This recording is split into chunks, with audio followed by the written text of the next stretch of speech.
I'm Danette Lowe, founder of True North Wealth Management and your host. Welcome to a fresh episode of Ready to Retire. If you're ready to live an amazing life filled with family, friends, travel, and interesting experiences, if you're starting to think about retirement, wondering if you've saved enough, and want to learn more about how everything fits together, you're in the right place. On this show, I'll tackle complicated financial topics and break them down into easy to understand concepts. Are you ready to retire? Let's go.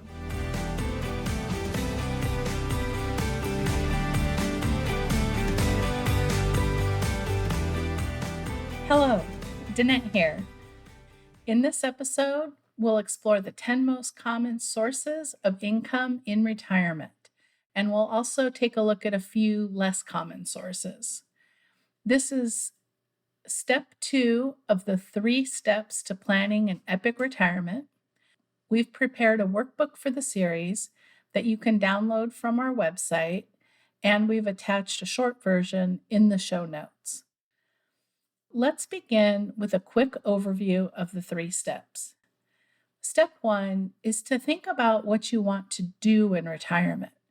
Who do you want to spend your time with? What hobbies will you enjoy doing? What new adventures do you want to experience? We want you to think about where you will live, how often you will travel, who you're going to spend your time with. Really create a vivid picture of what you want retirement to look like and feel like. In this step, you can imagine anything. Really spend some time here just enjoying thinking about all the amazing things you want to have, be, or do. Step 2, which is what we cover in this episode, is to understand your sources of income. What resources will be available to you in retirement? Step 3 is mapping out and putting it all together, matching up your dreams and goals from step 1 to the timing of the cash flows in step 2, and linking them together so that you can confidently do everything you've ever dreamed of and truly enjoy an epic retirement. So here are the 10 most common sources of income. I'll outline each one and give you a little background of each. We will devote future episodes to some of these topics, but this is going to be a great overview and a great starting point. Okay, the first that comes to mind that is the most common, I think, is Social Security. If you're working or self-employed and meet the minimum criteria, you will be eligible for Social Security. This topic by itself is so huge, we're probably going to have like an annual Social Security episode, but here are some basics. If you're eligible to collect Social Security, then you can start withdrawing it at the age of 62. If you delay, the amount that you withdraw will increase up until age 70. What happens, however, is something like 70% of the people in the country turn 62 and start withdrawing Social Security. So it's not always a bad option, but it's not always the greatest option. Keep in mind, there is a window starting at age 62, and that every month that you delay, the amount that you receive increases. The key age that you want to try to wait to, depending on your situation, is what is called full retirement age. So full retirement age is different for everyone, and it's based on the year you are born. What I recommend is that you log into your Social Security account online and download your statement annually. Pick a month like April when you do your taxes, or your birthday month, or whatever month it is that you're listening to this episode, and set a reminder for yourself to look at your Social Security statement annually. You can go to ssa.gov to create an account if you haven't already. It will give you an estimate of your monthly benefits at various ages. If you're married and there's a big difference in your pay, then the spouse who earned less may be entitled to half of the higher earner's benefits, but certain conditions have to be met. Also, if you're married and one of you passes away, then the surviving spouse will retain only the highest payout amount. Let me give you a quick example.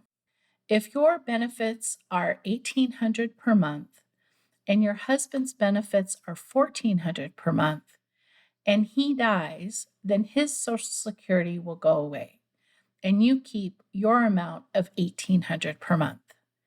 In the same example, if you died first, then your husband's payout would increase to $1,800 per month and your payment would go away.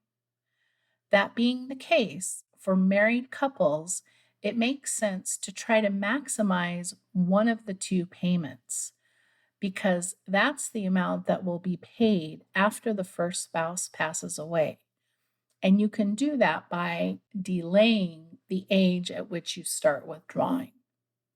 Again, Social Security is a huge topic, and there are so many different nuances, and there's still a lot of planning options available. We're going to definitely need to spend some more time on this.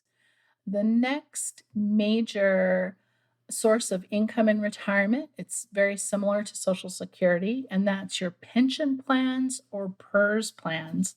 PERS or CalPers if you're a state employee. These types of plans are called defined benefit plans, meaning there is a benefit amount typically based on your age and length of service. Pension plans are not as common as they used to be, but they're definitely still out there. Make sure you keep your address updated with all of your former employers, especially if you may have been eligible for even a small amount in a pension plan. Just like with Social Security, you should be able to go to your employer and get a projected statement of benefits. One thing to note here is that if you're in the PERS system, meaning if you are eligible for PERS, then your Social Security payment will be greatly reduced. You won't collect the full amount of both. Also, some pensions are integrated with Social Security, meaning when you start collecting Social Security, your pension will be reduced. Typically, when it comes time to retire, you have a couple of payout options. You can elect to receive a lump sum or a monthly benefit amount. If you choose the monthly amount option, you will also choose a survivor benefit. To receive the highest monthly amount, you would choose a 0% payout to your surviving spouse. The other options are usually 50% payout to the surviving spouse or 100% payout to the surviving spouse. Some plans even have like 4 or 5 different options other than these, but these are the primary ones. The 100% payout to surviving spouse will give you the lowest monthly amount, but it will last for both lifetimes. So no matter who passes away first, that amount will still come in for the rest of both of your lives. Again, you'll want to get an estimated statement of benefits at least annually. If you're in the PERS or CalPERS system, you'll want to be aware of the windfall elimination program, which is what we talked about earlier. Number 3, this is probably one that we are also most familiar with. These are employer-sponsored retirement plans. This is like your 401k and plans like that. These are called defined contribution plans. Most companies today are offering this type of plan as it takes away a little bit of their risk. Instead of having to fund to meet a certain amount, they can contribute a specific dollar amount to the plan. So they agree to contribute a certain amount, usually as a function of or a percentage of how much you contribute. So I have 2 pro tips for you in the 401k employer sponsored retirement plan category. Number 1, know the employer match. If your employer matches 100% up to 6% of your salary, that is free money, my friend. That means if you make $100,000 per year and you contribute 6% of your pay, or $6,000, your employer in this example will also add $6,000. That's a 100% return on your contribution. So make sure you know what the matching formula is and how much you have to contribute to get the highest match. Do not leave free money on the table. And people do all the time simply because they don't know the formula, because they haven't looked into it or they forgot, or it's changed since the time they signed up. Okay, pro tip number 2. You want to contribute the max allowable based on the program you're in and your age. If you're 50 or older, you can usually contribute more. So, one way to increase your contribution in a way that's fairly painless is to increase it by 1% every 6 months. So, right now, if you're contributing 3%, just go into the system, bump it up to 4%, and then set a reminder every 6 months to go in and increase it by 1 more percent. This small but regular increase can yield a lot of benefit in the long run. Just like the Social Security and pension plans, you should get a statement from all your plans from every employer that you've ever had one. It wouldn't hurt to show them to your financial advisor so she can help you review your investment choices. Don't make the mistake of cashing out small amounts if you change companies, or losing track of small 401k balances from former companies. I had a client once who left a 401k plan at his former employer for 16 years. He was confident that it had grown to such a huge amount during that time. And I said, hey, you got to get a statement and see where it's at. And when he got the statement, it was the exact same amount. When he left, they had moved it into a quote unquote cash position. He hadn't earned a penny in the 16 years. And that's because he didn't pay attention to it. So you see where I'm going with this. Include this in at least an annual review of where you're at. All right. Next one is number 4, individual retirement plans, like IRAs or Roth IRAs. Don't forget about these types of tax-deferred savings accounts. If you're eligible to contribute to an IRA or a spousal IRA, and you can, then by all means do so. You might want to check with your CPA to confirm, and that's really easy to do at tax time. The money that you contribute to an IRA gets deducted from your income in the year that you contribute it. And then when you withdraw the money from the IRA, the amount that you withdraw is added to your income and then taxed.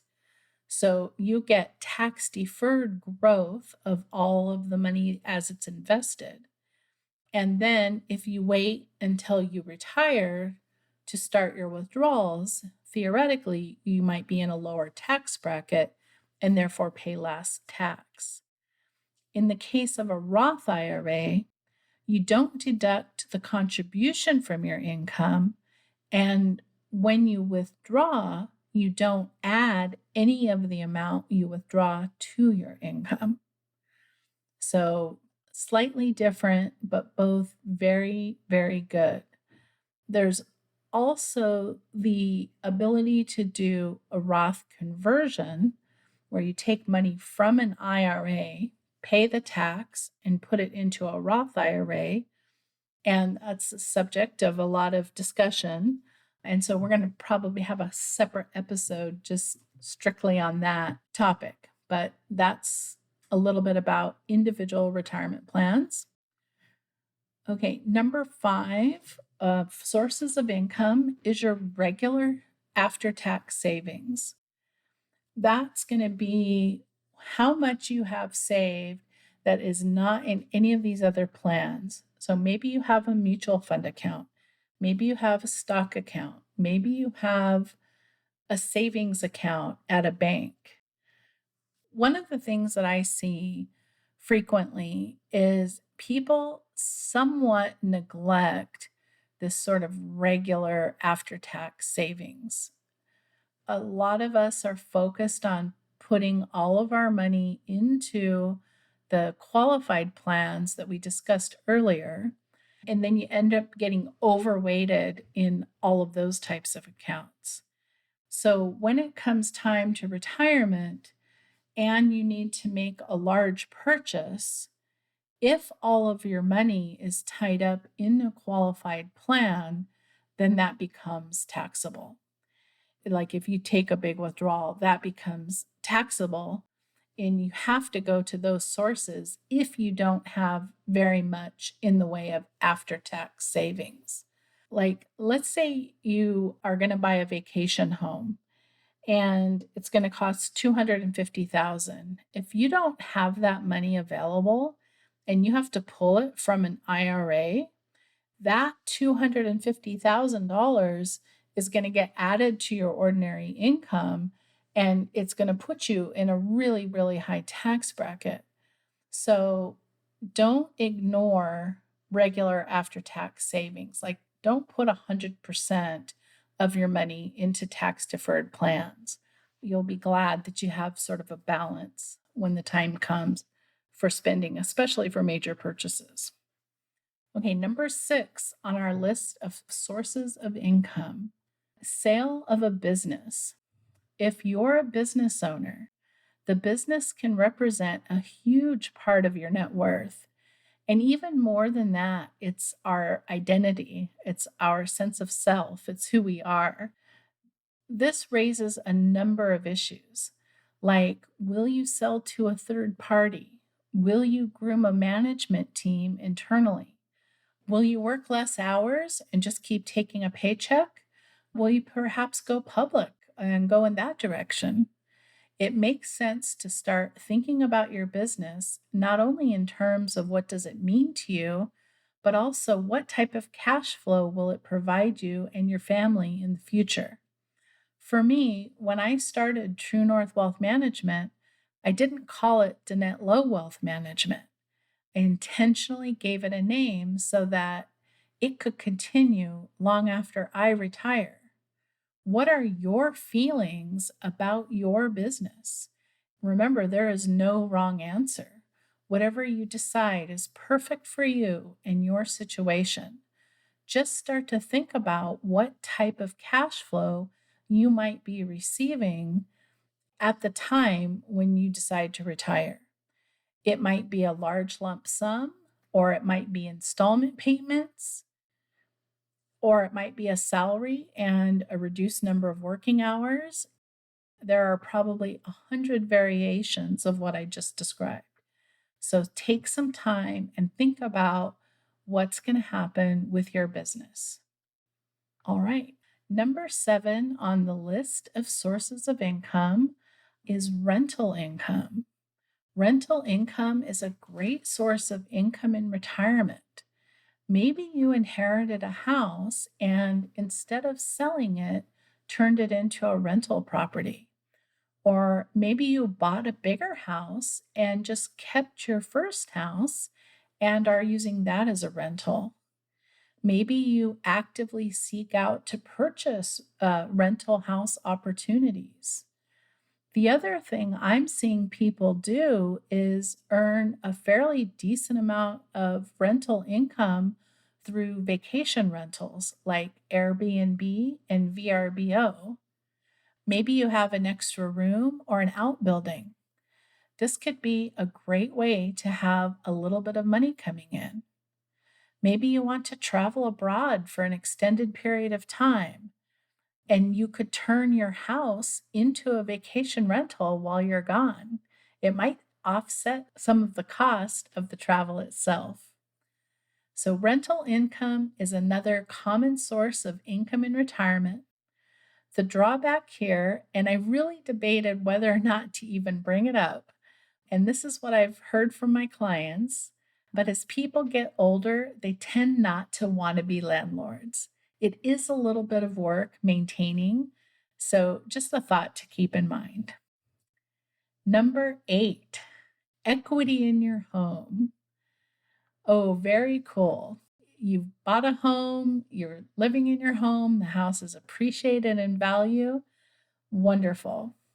For this category, I'm going to give you the next level up from a pro tip, and that's some mom advice.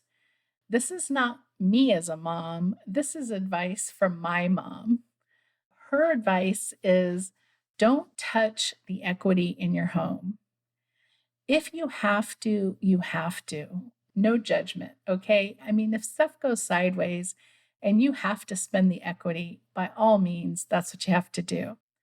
But if you can help it, if you can leave that little bit aside and not tap into it, over time, as it grows, it will really help to give you some great options in the future. First, if you love your home and over time you make a few extra payments to principal, you might be close to having your home paid off when you retire. How cool is that, to have a place to live and no house payment? For me, that's my personal preference. And let me be clear, there is absolutely nothing wrong with having a house payment in retirement. But if you're in the camp that I am, I want to own my house free and clear at least some point. The other super cool options that you have when you accumulate equity in your home is the ability to upsize. Let's say you have a growing family or you need to care for a parent and you just need a bigger house. If you have a nice chunk of equity in your current home, that will make it so much easier, especially if you need to upsize to get into a bigger home.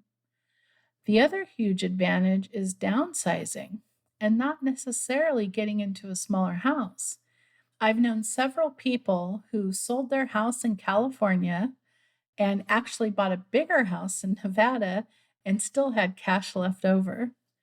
As I said before, if something happens and you have to touch the equity in your home, then by all means. But if you can't, then it gives you a lot of options. Number 9, your side hustle. Maybe you are receiving some income from a side hustle, from consulting, or some part time work. Working a little bit in retirement has so many good benefits for you. Gets you out, keeps your mind active, really, really good benefits. And depending on how much money you're bringing in, you might be able to establish a defined benefit plan like we discussed earlier and sock away a significant amount of funds. So, working in retirement, part time work in retirement, that's number 9. Number 10, this one is the toughest one by far. And if I haven't said it too many times already, we are definitely going to devote an entire episode to this one potential source of income. Number 10 is receiving an inheritance. My oh my, is this a tough one? There are a lot of reasons. First of all, how can you even begin to estimate how much you might get? And that's just the first hurdle. Even if you have an idea of how much you might get, when will you get it? Will your mom live to be 105 years old? My son said yesterday that there are a 500,000 people over the age of 100 today, and that trend is just continuing. It's honestly one of the toughest planning decisions to make. Again, we're going to devote an entire episode to this topic, but for now, take a look at your personal situation and think about your parents, your spouse's parents, and see if it's possible that you're going to receive an inheritance, or maybe you have already received it, or you're in the process of receiving it. Take a moment to ask yourself, are your parents going to be able to self fund their own retirement? There's a chance that not only might you not receive any funds when your parents pass away, but you might have to contribute to their care as they get older. So, this category has a lot going on and it can go either way. If you think you will get some money, of course, make a note of it. When we get to step 3 and we start pairing up how we want to spend the money to how we have the money coming in, we will earmark the money that you might inherit for later on in your life. So typically, what I'll do when I'm working on a financial plan is to say, okay, our best guess is that your parent will live 20 more years. And then we keep that number the same every time we meet. So every time we meet in the next 5 years, we always give your parents a 20-year life expectancy because we know you might get some money, but we don't know when, and we don't want to count on it. And things could change in terms of rising medical care costs, and we may actually have to fund some of the expenses that our parents have.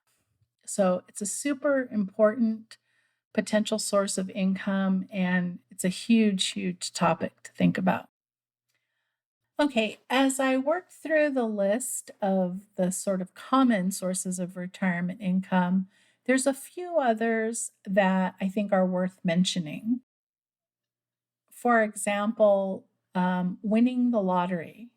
It does happen. A financial advisor that I knew many years ago had a gentleman walk into his office with a briefcase that held a check for $4 million. And he said to the client, "What did you do? Win the lottery?" And the client said yes. And this advisor gave some great advice. He said, "This can either be a life changing sum of money that will last your lifetime and that of your kids, or it can be a heck of a big party and you can blow it on some amazing experiences. And which would you prefer?" And that goes back to inheritance, which we talked about earlier. It could be similar to the lottery syndrome where people receive this large sum of money and they blow it in a short period of time. The other sort of less common source of income in retirement are royalties. If you're in the entertainment industry, or if you're an author, or perhaps a YouTuber, you might be receiving a significant amount of money in royalties or passive income. Depending on your situation, these can be quite fun because the amounts can vary. I think it was Wayne Dyer who talked about receiving a massive amount of royalties from a book he had written like 20 years prior. And he was confused and he wanted to, where did it come from? And he found out that his book had just recently been discovered in another country and sales went crazy. So royalties can be really fun. And you'll know if you're in the entertainment industry or if you're an author, that can be a really good source of income in retirement. The last one we're going to talk about today is life insurance. Life insurance isn't something you want to think about or plan for, but the time may come where you're the beneficiary of a life insurance policy. And here's a pro tip. If the time comes and you receive the proceeds of a life insurance policy, I want you to consider not spending it or doing anything with it for at least 6 months. A very dear client of mine, one of the most special people I've ever known, lost his wife of 34 years after complications from surgery. We met multiple times after she passed away, and we handled all of the air quote business side of things. And I remember saying, "Hey, we can wait. There's no hurry." And he said, "No, this is really helpful. It keeps my mind occupied." And about a year later, we were having lunch, and he admitted to me that he had no memory of the 6 months following the passing of his wife. None. No memory whatsoever. And if it happens in your life and someone loved you so much, they named you as a beneficiary of their life insurance policy, then there's a chance that you could feel fine and yet still be going through a level of grief you might not even be aware of. So, pro tip, if this happens in your life, let some time pass, at least 6 months and preferably a year, before you make any major decisions on how to spend the money. You will definitely be grateful if you wait. Okay, I know this has been a lot. When I first started thinking about this topic, I had 5 or 6 items, and the more I thought about it, the more I said, "Oh, what about this? And what about this?" What you want to do now is make a list of the sources of income that I mentioned that apply to your situation. And then once a year, update that list. Share it with your partner, your spouse, maybe even your kids or your parents. You want to have somebody else know what's going on in case something were to happen to you unexpectedly. There's a summary of the sources of income in the show notes, and we've put together a workbook for all 3 parts of the series. The workbook is called 3 Steps to Planning an Epic Retirement, and it's available for free as a download on our website at trunorthwealth.com.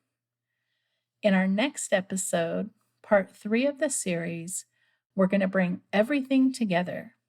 We're going to talk about how to match up how you want to spend your time, what you want to have, be, or do from part 1 with your sources of income from this episode, and help you plan an epic retirement. Thank you for listening, and I'll see you in the next episode. Thank you for tuning in to Ready to Retire. I'm your host and certified financial planning professional, Danette Lowe. For over 20 years, I've been helping busy professionals beautifully navigate the transition from working full-time and saving their money to confidently retiring and living in the lifestyle that they've worked so hard to create. For more action items and help as you approach retirement, sign up for my newsletter at trunorthwealth.com. That's TRU Northwealth, all one word, .com. I'll be back next time with more retirement planning fun. Have a wonderful day.